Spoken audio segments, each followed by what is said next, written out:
Assalamualaikum warahmatullahi wabarakatuh. Saya Nancy Ika, NIM 1519004, akan memaparkan materi fikih muamalah dengan tema utang piutang. Ada beberapa poin yang akan dibahas dalam video ini.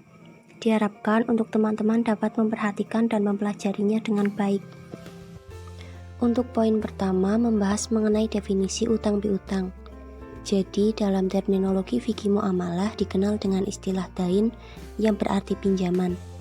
Dan sebagian ulama menyebutnya dengan istilah ikrot atau qard yang berarti memotong.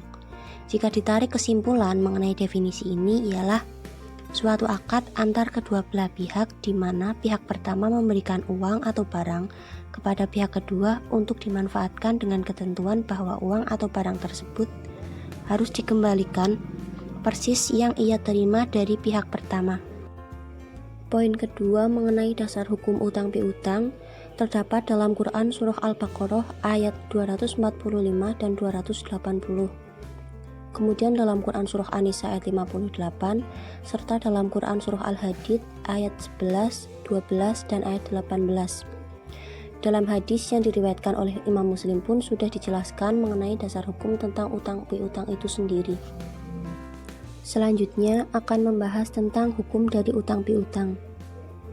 Dalam Islam, utang piutang diperbolehkan seperti yang sudah dijelaskan pada poin sebelumnya.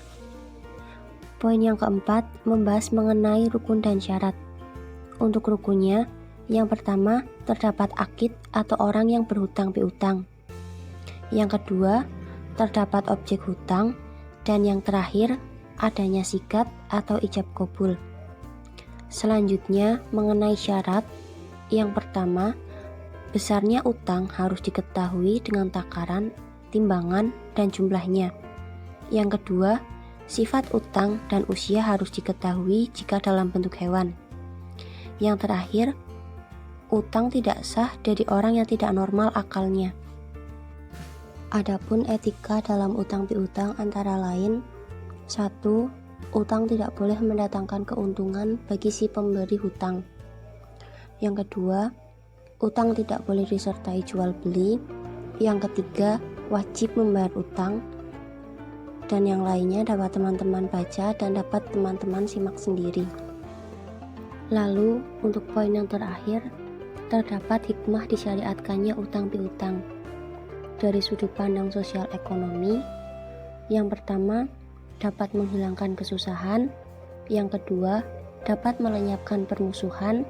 Yang ketiga, dapat menimbulkan kecintaan hati. Hikmah terbesar disyariatkannya utang piutang adalah mendapatkan pahala berlipat dari Allah Subhanahu wa Ta'ala. Sekian sedikit pemaparan tentang materi utang piutang.